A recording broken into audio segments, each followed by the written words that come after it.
Como garantir que estamos sendo bons juízes? Julgar é perigoso, mas nos silenciar é talvez andar de mãos dadas com aquilo que queremos evitar. Quando aceitamos a naturalização das situações, nos esquivamos da tarefa que gera ação. Hannah Arendt testemunhou o julgamento de Eichmann, que foi um oficial alemão encarregado de coordenar o que os nazistas chamavam de solução final para a questão judaica.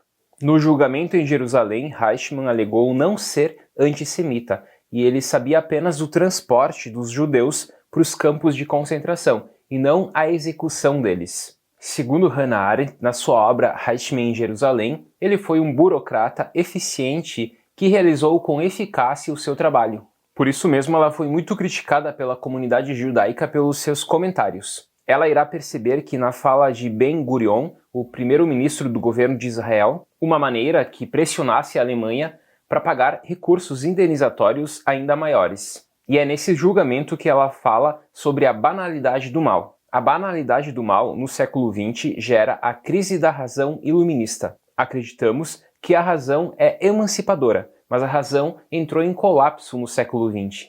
Boa parte da criação e de construções tecnológicas foram utilizadas para destruir vidas.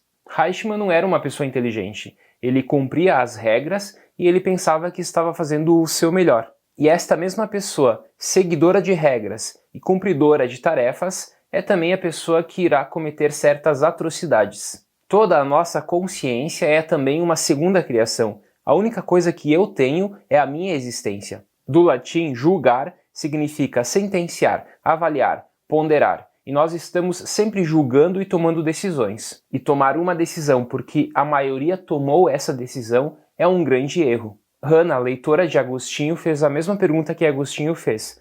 O que me tornei para mim mesmo? Ou seja, eu estou no mundo, é esta a condição da minha existência e eu posso escolher equivocadamente.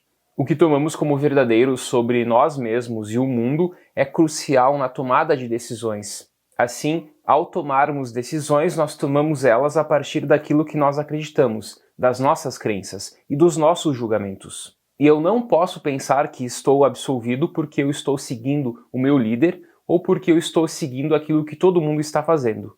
Os seres humanos são sujeitos pensantes. A ignorância de uma situação ou a recusa à ação não me torna isento da responsabilidade.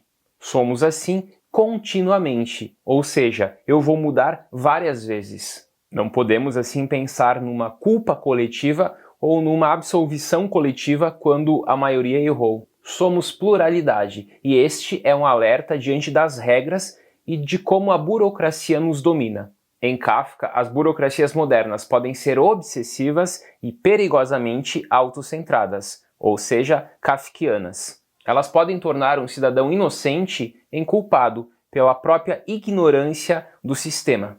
E eu posso falar verdades sem ser transparente. Muito do que Eichmann falou era verdadeiro. Ele, por exemplo, disse que não o matou e de fato ele não puxou o gatilho. E ele dizia que não poderia ser punido por um crime que ele não praticou, mas que o Estado nazista praticou. Mas obviamente ele não foi transparente. Ele foi verdadeiro em algumas proposições, mas não transparente na função que ele cumpriu. Eichmann, segundo Hannah Arendt, deixou de ser portador de ordens num determinado momento para ser portador de segredos.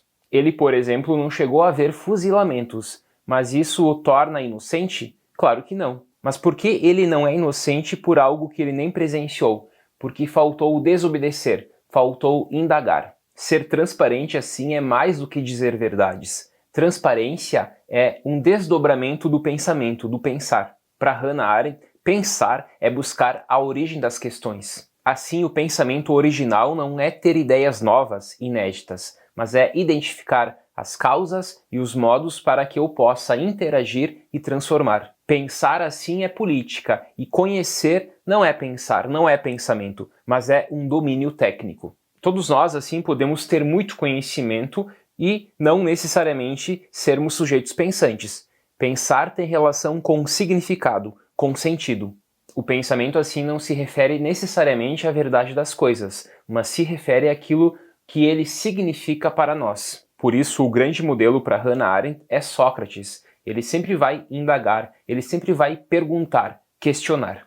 e sempre somos plurais, pois no mínimo sou eu mais minha consciência. Posso, por exemplo, não contar a ninguém que eu fiz algo, que eu realizei um determinado ato, mas a minha consciência sempre saberá. Na obra A Dignidade da Política, Hannah nos diz que somente aquele que sabe viver consigo mesmo saberá viver com os outros. E eu nunca poderei me separar do meu eu. Eu estarei sempre preso ao meu eu. Portanto, é melhor estar em desacordo com o mundo, com todas as pessoas, do que consigo mesmo.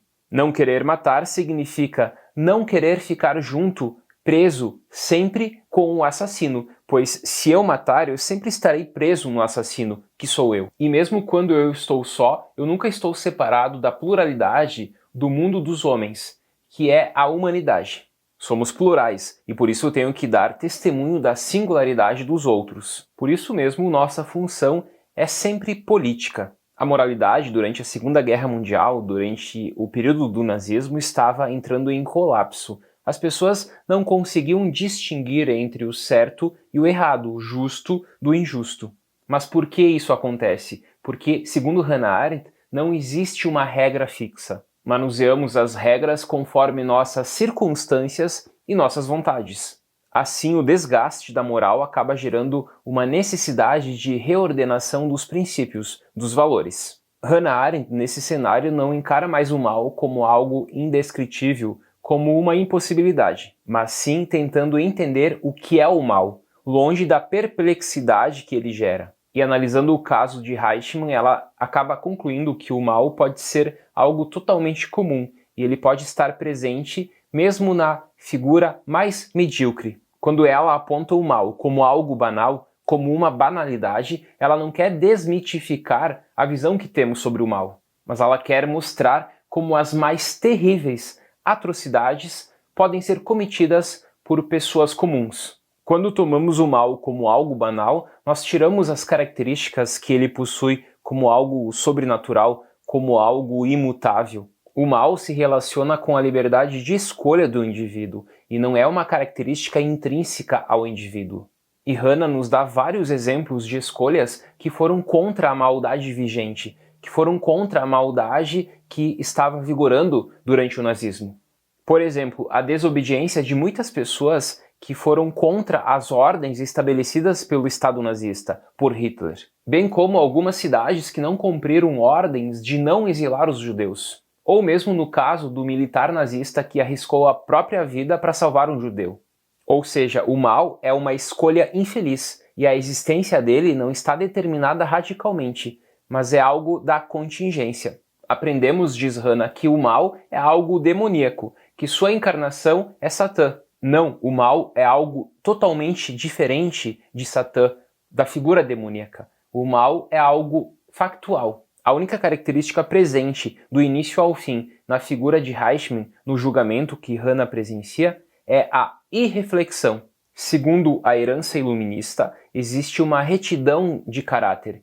A moral é algo natural, presente em todas as pessoas, de forma natural. Mas essa moral não nos faz pensar. Já Hannah nos diz que não há regras permanentes, mas isso não significa que eu posso criar qualquer tipo de regra, inventar qualquer regra.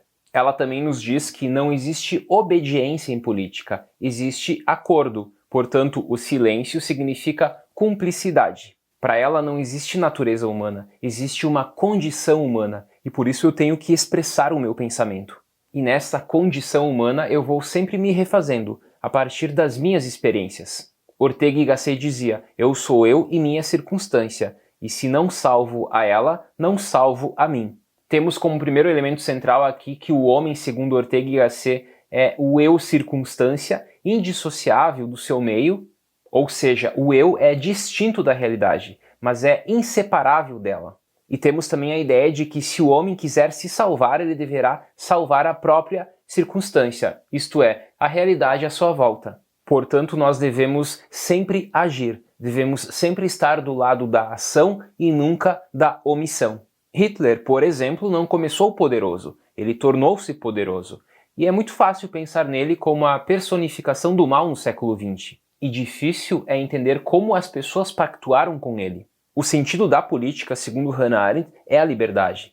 Nós somos singulares, e é na nossa singularidade que nós alcançamos a pluralidade. Por isso, cada um de nós devemos dar testemunho da excelência da singularidade que há em nós. Nossa capacidade de julgar somente estará intacta se nós tivermos capacidade de pensar politicamente e publicamente. Ninguém, nem aos deuses, nem aos demônios, foi dado o poder de impedir aos homens de expressar o seu pensamento, de exercer o seu pensar. E esse é o principal atributo dos seres humanos, o pensar, o julgar. Enfim, julgar é perigoso, pois podemos errar, mas não julgar é pior. Não existe obediência em política, existe apoio. O silêncio é cumplicidade. Até mais.